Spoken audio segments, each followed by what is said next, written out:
अस्सलाम वालेकुम। आज हम क्लासिकल डायनेमिक्स की एग्जांपल 1.1 करेंगे। हमारे पास एक पॉइंट इस कोऑर्डिनेट सिस्टम में गिवन है और उसको हम रोटेट करें अगर 30 के एंगल से। अब हमने रोटेशन कैसे करनी है इसके लिए हम स्टेटमेंट को देखेंगे। रोटेशन जो है उन्होंने कहा है कि x1 के अराउंड रोटेशन करनी है। जिस एक्सिस के अराउंड रोटेशन करते हैं वो वाला एक्सिस जो है वो हमारा फिक्स्ड होता है। यहाँ पे x1 जो है वो हमारा फिक्स्ड होगा और हमने x2 से x3 की तरफ रोटेशन करनी है। हम डायग्राम बनाते हैं सबसे पहले। लेट्स सपोज ये हमारा x1 एक्सिस है, ये x2 है और ये x3 है। अब हम x2 को 30 के एंगल से जब रोटेट करेंगे तो x2 की पोजीशन कुछ इधर बन जाएगी, x2 प्राइम, और x3 जब रोटेट होगा तो ये इधर आ जाएगा, x3 प्राइम। और x1 जो है ये हमारा फिक्स था और रोटेशन जो है वो हमने एंटी क्लॉकवाइज ली है, तो यहाँ पे एक एरो का निशान लगा देंगे और x1 प्राइम जो है ये भी इसी के ऊपर ही आ जाएगा। अब हमने रोटेशन मैट्रिक्स फाइंड करना है जो हमारे पास इस चीज़ के इक्वल होता है। उसके लिए हम इन सब की वैल्यूज़ फाइंड करेंगे और फिर इनकी वैल्यूज़ इधर पुट कर देंगे। सबसे पहले हम लैम्डा 1 की वैल्यू फाइंड करते हैं। लैम्डा 1 इक्वल टू लैम्डा 1 हमारे पास एंगल होता है x1 और x1 प्राइम के दरमियान। ये हमारे पास होता है cos x1 prime and x1 equal to. अब हम देखें कि x1 प्राइम और x1 के दरमियान एंगल कितना है। अगर हम अपनी इस डायग्राम से देखें तो x1 प्राइम और x1 के दरमियान एंगल 0 है क्योंकि दोनों एक ही लाइन पर है। तो हमारे पास बनेगा cos 0 और हमें पता है cos 0 हमारे पास 1 के इक्वल होता है। सिमिलरली लैम्डा 1 की वैल्यू फाइंड करेंगे तो cos लैम्डा 1 हमारे पास इक्वल होता है x1 प्राइम और x2 के दरमियान एंगल। x1 प्राइम जो है वो हमारा इस डायरेक्शन में है। ये डायग्राम जो है यहाँ पे 2D ड्रा की गई है लेकिन रोटेशन जो है वो 3D में होती है। तो ये जो है x1 प्राइम ये पेज के आउटवर्ड होगा, कुछ ऐसे होगा। और ये जो प्लेन है ये हमारा xy प्लेन है और x2 जो है वो इस डायरेक्शन में है। तो ये वाला जो एक्सिस है ये इन दोनों के परपेंडिकुलर है। तो x1 प्राइम और x2 के दरमियान हमारे पास एंगल 90 आ जाएगा, cos 90, और cos 90 हमें पता है 0 के इक्वल होता है। उसके बाद हमने लैम्डा 13 की वैल्यू फाइंड करनी है। ये हमारे पास इक्वल आ जाएगा cos x1 prime and x3। x1 prime और x हमने कहा था ये प्लेन के परपेंडिकुलर है और ये हमारी xy प्लेन है, तो इसका मतलब है ये इन सब के परपेंडिकुलर होगा। तो x1 प्राइम और x3 के दरमियान एंगल 90 आ जाएगा, cos 90 इक्वल टू 0। अब लैम्डा 1 की वैल्यू फाइंड करते हैं। ये हमारे पास इक्वल होता है cos x2 प्राइम और x1 के दरमियान एंगल, तो ये हमारे पास इक्वल आ जाएगा, ये x2 प्राइम x1 के परपेंडिकुलर है, cos 90 इक्वल टू 0। अब लैम्डा 3 की वैल्यू फाइंड करते हैं। ये हमारे पास इक्वल आ जाएगा cos x2 prime and x3, यहाँ पे प्राइम नहीं आएगा।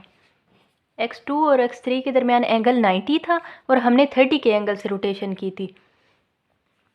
अब यहाँ से यहाँ तक जो एंगल है x2 प्राइम और x3 प्राइम के दरमियान ये 90 है, यहाँ से यहाँ तक 90 है, और ये 30 के एंगल से रोटेशन की थी तो यहाँ से यहाँ तक एंगल हमारे पास है 30। अब हमने फाइंड करना है ये वाला एंगल x2 प्राइम और x3 के दरमियान, तो ये एंगल हमारे पास इक्वल आ जाएगा 90 माइनस 30 और ये हमारे पास बनेगा 60 इक्वल टू cos 60। ये हमारे पास इक्वल आ जाएगा 0.5 के। Lambda 2 equal to cos x2 prime and x2 prime और x2 के दरमियान हमने एंगल देखना है।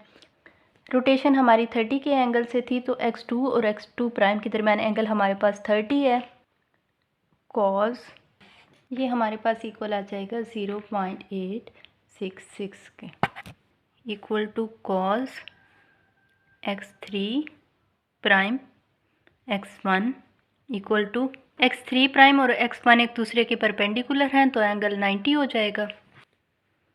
Cos 90 equal to 0, lambda 32 equal to cos x3 prime x2 equal to x3 prime और x2 के दरमियान एंगल फाइंड करना है। यहाँ से यहाँ तक एंगल 90 है और यहाँ से यहाँ तक एंगल 30 है, तो 90 प्लस 30 करेंगे तो हमारे पास एंगल आ जाएगा x3 प्राइम और x2 के दरमियान। कॉस 90 प्लस 30 ये हमारे पास इक्वल आ जाएगा -0.5 के। Lambda 33 equal to cos x3 prime x3 equal to, अब रोटेशन यहाँ पे हमने 30 के एंगल से की थी तो x3 प्राइम और x3 के दरमियान एंगल हमारे पास 30 है। cos 30 equal to 0.866। अब सब वैल्यूज़ को हम इस फार्मूला में पुट करेंगे, हमारे पास ये वाला मैट्रिक्स बन जाएगा और यही वाला हमारा रोटेशन मैट्रिक्स है। अब क्वेश्चन में हमारे पास गिवन था कि हमने इसको डिटरमाइन करना है। इसको डिटरमाइन करने के लिए हम x1 प्राइम x2 प्राइम और x3 प्राइम की वैल्यूज़ को फाइंड करेंगे। हमारे पास एक फार्मूला होता है x1 prime equal to lambda 1 x1 plus lambda 1 2 x2 plus lambda 1 3 x3। अब इनकी वैल्यूज़ को हम पुट करेंगे। लैम्डा 1 की हमने वैल्यू निकाली थी, वो हमारे पास इक्वल थी 1 के। x1 प्राइम इक्वल आ जाएगा 1 इंटू x1 x2 और x3 की वैल्यूज़ हमारे पास गिवन है जो कि इसके इक्वल हैं। x1 हमारा 2 के इक्वल है, x2 1 के इक्वल है और x3 3 के इक्वल है। इन सब की वैल्यूज़ को पुट करेंगे। वैल्यूज़ को पुट करेंगे तो हमारे पास आंसर 2 आ जाएगा।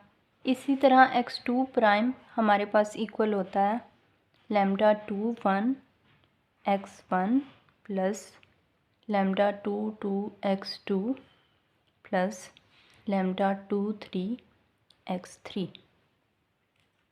अब फिर से इनकी वैल्यूज़ को पुट करेंगे तो x2 प्राइम की वैल्यू हमारे पास आ जाएगी। इसी तरह x3 की वैल्यू हमारे पास आ जाएगी। अब यहाँ से अगर हमने रोटेशन ऑपरेटर फाइंड करना हो तो हमारे पास वो इक्वल होता है under root x1 square plus x2 square plus x3 square, या फिर इसको हम ऐसे भी लिख सकते हैं under root x1 prime square plus x2 prime square plus x3 prime square के इक्वल। तो इनकी वैल्यूज़ को पुट करेंगे तो हमारे पास रोटेशन वेक्टर इक्वल आ जाएगा 3.74 के।